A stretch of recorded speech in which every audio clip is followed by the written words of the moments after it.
பேச்சுரிமை channel நண்பர்கள் அனைவருக்கும் வணக்கம்.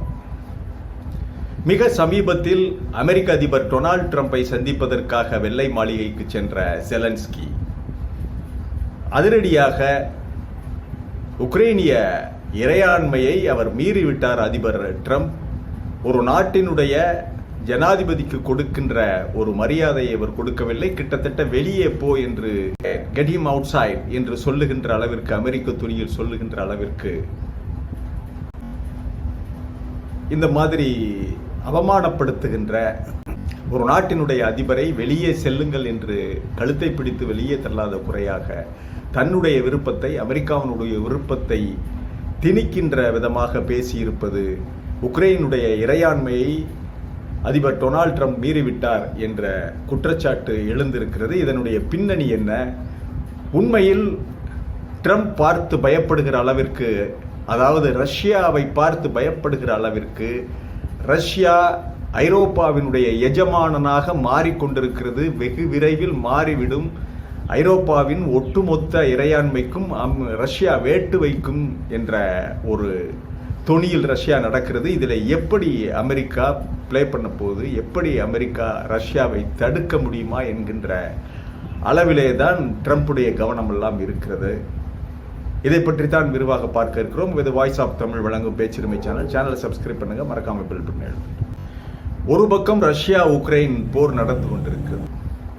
இன்னொரு பக்கம் ஐரோப்பாவினுடைய நிலையை எடுத்து பார்த்தால், ஐரோப்பா கண்டத்தில் கிட்டத்தட்ட இந்த பக்கம் கிரேக்கம் தொடங்கி நேட்டோ நாடுகளாக பதிவு செய்யப்பட்டிருக்கின்ற பெரும்பான்மையான நாடுகள், குறிப்பாக பால்கன் கண்ட்ரிஸ் என்று சொல்லப்படுகின்ற பல்கேரியா, ஹங்கேரி மற்றும் செக்கோஸ்லோவாக்கியா கூட அவங்க நேட்டோவில் தான் இருக்காங்க. கிட்டத்தட்ட ஐரோப்பாவில் மொத்தம் 44 நாடுகள் இருக்கின்றன. ஒட்டுமொத்த ஐரோப்பாவில் அதில் கிட்டத்தட்ட 4-5 நாடுகளை தவிர மற்றவை எல்லோருமே நேட்டோ உறுப்பு நாடுகள். இவ்வளவு பேர் இருந்தும் இந்த ஐரோப்பாவில் ரஷ்யாவை எதிர்கொள்வதற்கு யாரிடம் சரியான இராணுவ வல்லமை இருக்கிறது என்றால், ஒவ்வொரு நாடாக பார்த்தால் இங்கிலாந்து ஒரு வேட்டு 1 மணி நேரம் போரை தாக்கு பிடிக்க முடியாது. ஏன்னா அவங்களுடைய ஒட்டுமொத்த இராணுவ வீரர்களின் எண்ணிக்கையே 70,000 தான். டேங்குகள் நூற்றுக்கணக்கில் இருக்கின்றன, 500க்கும் கீழே. பீரங்கிகளுடைய எண்ணிக்கையும் 70,000 பேருக்கு எவ்வளோ வச்சிருக்க போறாங்க. அதில் பிரிச்சா காலாட்படையில் பிரித்தால் tank regiment, artillery regiment, infantry regiment, இதெல்லாம் பிரிச்சா ஆர்டிலரி பீசஸ் என்று சொல்லக்கூடிய இந்த பீரங்கிகளுடைய தொகுப்பு இதெல்லாம் சில நூற்றுக்கணக்கில் தான் இருக்கின்றன. அதோடு இங்கிலாந்தில் போரிடுவதற்கு தகுதியான சோல்ஜர்கள் இருக்கிறாங்கன்னா வெள்ளைக்காரர்கள் மத்தியிலேயே விரக்தி தான் இருக்கிறது. இந்த ஸ்காட்லாந்து சுத்தமாக அவங்க கலண்டுகின்றுவாங்க. இங்கே இந்த வந்தேரியில் காக்கிறதுக்கு நாங்கள் ஏன் உயிர் தியாகம் செய்ய வேண்டும் என்று ஒரிஜினல் வெள்ளைக்காரர்களும் கலந்து கொண்டு விடுவார்கள். மிச்சம் இருப்பவர்கள் ஈழத்தமிழர்களும் இந்த ஆப்பிரிக்கர்களும். ஆக ஒரு குழப்பமான ஒரு இராணுவ கட்டமைப்பாக இங்கிலாந்து இருக்கிறது. இதில் ரஷ்யாவை எதிர்கொள்ளக்கூடிய வலிமையான இராணுவம் எங்கே இருக்கிறது என்றால், ஒன்று ஜெர்மனி, இன்னொன்று போலந்து, அதே மாதிரி ஸ்வீடன். பிரான்ஸை கூட நீங்க அவ்வளவு பெரிய இராணுவ வல்லமைன்னு சொல்ல முடியாது. ஸ்பெயின் அடிச்சுக்கிட்டு சாகணும் அப்படின்னு சொல்லி ஒதுங்கிடுவாங்க. இதே நிலைதான் போர்ச்சுகலும் நடுநிலையில தான் இருப்பாங்க. அவ்வளவு ஆர்வமாக ரஷ்யா மேல் அவர்கள் தாக்குதல் நடத்த வரமாட்டார்கள். பின்லாந்துக்காரர்களுடைய வீரம் தெரிந்ததுதான். ஆனால் ரஷ்யாவினுடைய படை வலிமை எண்ணிக்கை அதிகம்.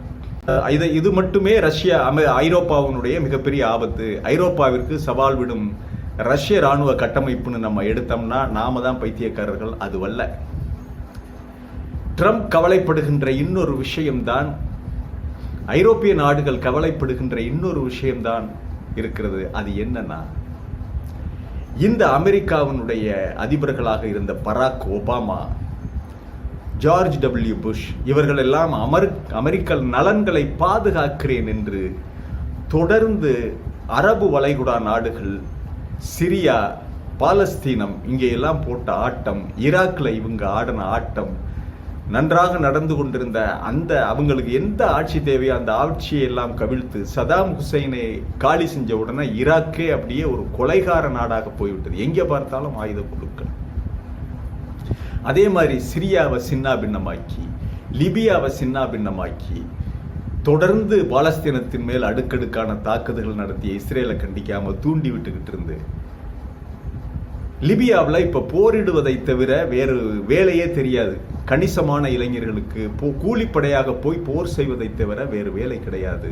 அதே மாதிரி ஈராக்ல கூலிப்படையாக போரிடுவதை தவிர வேறு வேலை கிடையாது. அதே மாதிரி ஏமன், அதே மாதிரி ஆப்கானிஸ்தான், இங்கே எல்லாம் போர் போர் போர்னு சொல்லி இளைஞர்களுக்கு போரை கற்றுக் கொடுத்து கூலிப்படையாக எப்படி போவது, எப்படி டாக்டிக்கல் வர, எப்படி போரிடுவது, போருக்கு போனால்தான் வீட்டுக்கு சோறு, பிள்ளை குட்டிகளை வளர்க்கலாம், அப்பா அம்மாவை பாதுகாக்கலாம் என்கின்ற ஒரு நிலையை அமெரிக்கா உருவாக்கிட்டார். யாருன்னா இந்த ஜார்ஜ் டபிள்யூ புஷ், இந்த பராக் ஒபாமா, அதோடு பைடன் வரைக்கும் இவர்கள் எல்லாம் லிபியாவிலும் சிரியாவிலும் மற்ற சில ஐரோப்பிய நாடுகள், சூடான், எத்தியோப்பியா, ஏமன், இங்கே எல்லாம் பல்வேறு தகிடுதத்தங்கள், பல்வேறு இனக்குழுக்களை மோதவிட்டு ரத்தம் குடித்து இப்படியெல்லாம் பண்ணதில் கணிசமான இளைஞர்களுக்கு போரை தவிர வேறு எதுவுமே தெரியாது. இது இப்படியே இருக்கு. இப்ப ரஷ்யாவுக்குள்ள ரஷ்யா யாரோட எல்லையை பகிர்ந்து கொள்ளுகிறது என்றால் வடகொரியாவோடு எல்லையை பகிர்ந்து கொள்ளுகிறது, ஈரானோடு எல்லையை பகிர்ந்து கொள்ளுகிறது, யுக்ரைனோட எல்லைகளை பகிர்ந்து கொள்ளுகிறது. யுக்ரைன் எல்லையில் சண்டை நடக்குது.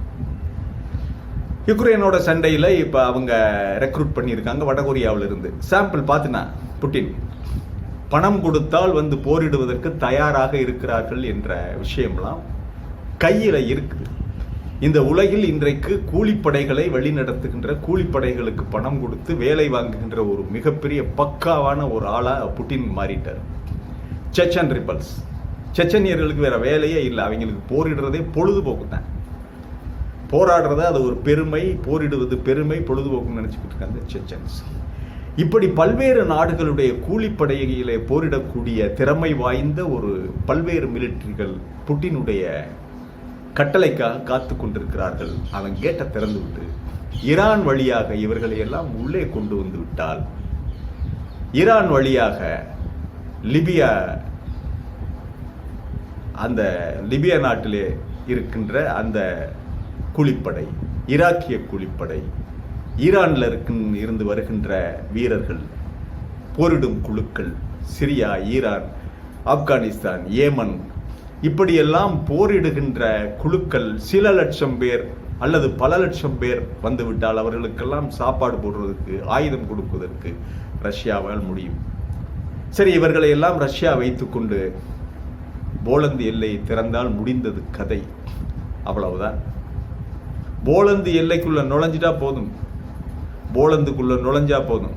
அதே மாதிரி ரஷ்யாவுடைய அந்த பால்டிக் கடலோரம் இருக்கின்ற பின்லாந்து, இதுல தாக்கு பிடித்து ரஷ்யாவோடு அடிக்கக்கூடியவர்கள், ரஷ்ய இராணுவத்தோடு தாக்கு பிடித்து அடிக்கக்கூடியவர்கள் ஜெர்மனியும் ஸ்வீடனும் தவிர வேறு யாரும் கிடையாது.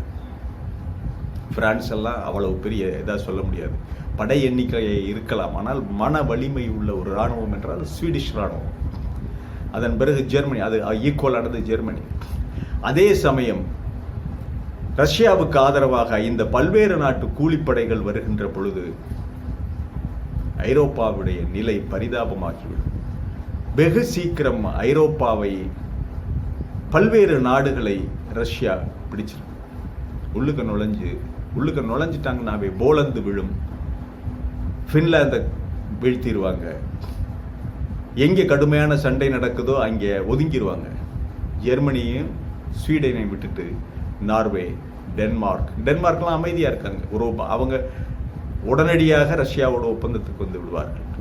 நீங்கள் சொல்கிறத கேட்டுட்டு நாங்கள் சும்மா இருக்கிறோம் அப்படின்னு. ஆகவே தான் ட்ரம்ப் பயப்படுகிறார். இப்பொழுது எழும்பி இருக்கிற ஆபத்து என்ன என்று இந்த ஐரோப்பியர்கள் உணரவில்லை.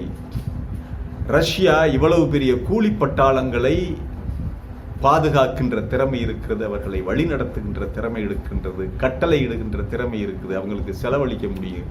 அவனுங்களும் இந்த ஐரோப்பியர்கள் நமது நாட்டை கெடுத்து விட்டார்கள், நமக்கு போடுறதை தவிர வேற வேலை கிடையாது, போரை நோக்கி கூலிப்படையை தொழிலை நோக்கி தள்ளியது இந்த ஐரோப்பா தான். இந்த நேட்டோ நாடுகள் தேவையில்லாமல் ரஷ்யாவை பார்த்து பயந்து, அரண்டவன் கண்ணுக்கு இருண்டதெல்லாம் பயம் என்பது போல எப்பொழுது பார்த்தாலும் ரஷ்யாவை எதிர்த்து நான் அது பண்றேன் இது பண்றேன்னு சொல்லி இந்த மத்திய கிழக்கில் போட்ட ஆட்டம் இன்றைக்கு அவர்களுக்கு யமனாக வந்து இருக்கிறது.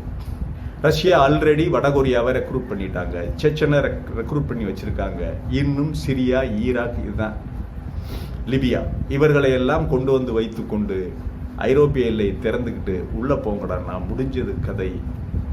ஓரிரண்டு மாதங்களில் போலந்திலிருந்து சுவிட்சர்லாந்திலிருந்து எவன் நேட்டோ நாட்டில் ரொம்ப துள்ளிக்கிட்டு இருக்கானோ முதல்ல ரஷ்யா குறிவைப்பது மற்ற நாடுகளில் இங்கிலாந்து. அதனால தான் இப்போ போலந்து அமெரிக்கா சொல்றதுக்கு எல்லாத்தையும் உக்ரைனை கூட விட்டுட்டு அமெரிக்கா பக்கம் ஜால்ரா தட்டிக்கிட்டு இருக்காங்க போலந்து. ஆகவே இது ஒரு சிக்கலான இந்த சூழ்நிலையில் இந்த அதாவது துருப்புச்சீட்டுன்னு சொல்லுவாங்க, இந்த சீட்டாட்ட மேஜையில் ரஷ்யாவிடம் தான் பக்காவான ஏஸ் இருக்கு, கார்டு. அந்த ஐரோப்பிய ஆசிய நாடுகளுடைய போர் வெறி பிடித்த போர் பயிற்சி மிக்க ஆசிய நாட்டு கூலிப்படை ரஷ்யாவின் கைவசம் இருக்கிறது. ஆகவே இனி எதிர்காலத்தில் ரஷ்யா ஐரோப்பாவினுடைய ஒரு எஜமானனாக விளங்குவதில் சந்தேகமே இல்லை. தொடர்ந்து ரஷ்யா மிரட்டி கொண்டிருக்கும். ரஷ்யாவை பார், எந்த நேரத்தில் ரஷ்யர்கள் நுழைவார்களோ என்று எண்ணி ஐரோப்பாவில் ஒருவனும் நிம்மதியா தூங்க முடியாது. ஐரோப்பா இப்பொழுதே பாதி தூக்கத்தை தொலைத்து விட்டது. இன்னும் எதிர்காலத்தில் முழுமையாக ஐரோப்பாவை ஒரு வழி செய்துவிடும் ரஷ்யா என்பதால் தான் ட்ரம்ப் தொடர்ந்து புட்டினை வந்தவர் தன்னுடைய கைவசம் வைத்திருக்கவும் நட்பு நாடாக வைத்திருக்கவும் இந்த நிலைமைகளை சமாளிக்கவும் பார்க்கிறார். இன்னொரு பக்கம் அமெரிக்காவுடைய ஆயுதங்களை ரஷ்யா உடைத்தெறிந்து விட்டது. இந்த உக்ரைன் போர்ல அமெரிக்காவால் இந்த ஆயுதங்களை வைத்துக்கொண்டு ரஷ்யாவை ஒருபோதும் ஜெயிக்க முடியாது. அதே சமயம் ரஷ்ய ஆயுதங்களில் இவர்கள் போதிய பயிற்சி எடுத்து விட்டால் இந்த வருகின்ற கூலிப்படை என்ன ஆகும்? அமெரிக்காவுடைய நிலையும் ஐரோப்பாவுடைய நிலையும். ஆக ட்ரம்ப் கவலைப்படுவது தொடர்ந்து புட்டினை சீண்டிக் கொண்டிருப்பது சரியான பார்வை அல்ல, சரியான ஒரு யுக்தி அல்ல. அதுவும் இந்த காலகட்டத்தில் புட்டினை சீண்டக்கூடாது. நாம் வலுவாக சில விஷயங்களை செய்துவிட்டு அதன் பிறகு பார்க்கலாம்ங்கிறது ட்ரம்புடைய எண்ணம். ஆகவேதான் அவர் இந்த நேட்டோவிலிருந்து கொஞ்சம் விலகி இருக்கிற பார்க்கிறார். முழுமையாக விலக மாட்டார். நேட்டோவுடைய கடிவாளத்தை வைத்திருப்பார் தன்னுடைய கையிலே. இருந்தாலும் ரஷ்யாவுக்கிட்ட தான் நியூட்ரலாக நடுநிலையாக இருப்பதாக காட்டிக்கொள்வதால் ரஷ்யாவை கொஞ்சம் கட்டுப்படுத்தி வைக்கலாம் என்று அவர் நினைக்கிறார். ஐரோப்பாவினுடைய நடவடிக்கைகளில் ரஷ்யாவை கட்டுப்படுத்தி வைக்கலாம் என்று ட்ரம்ப் நினைப்பதுதான் அவருடைய தற்போதைய ராஜ்யம். ஆக ரஷ்யா ஐரோப்பாவின் எஜமானனாக மாறுகின்ற காலகட்டம் வெகு தொலைவில் இல்லை என்றுதான் சொல்ல முடியும். அது ஐரோப்பியர்களின் மேற்கு ஐரோப்பாவினுடைய கையில் இருக்கிறது. மீண்டும் ஒரு காணொலியிலே சந்திக்கிறேன். இது வாய்ஸ் ஆஃப் தமிழ் வழங்கும் பேச்சுரிமை சேனல். சேனலை சப்ஸ்கிரைப் பண்ணுங்க, மறக்காம பெல் பண்ணுங்க, கமெண்ட் செய்யுங்கள், ஷேர் செய்யுங்கள், பிடித்திருந்தால் லைக் செய்யுங்கள். நன்றி, வணக்கம்.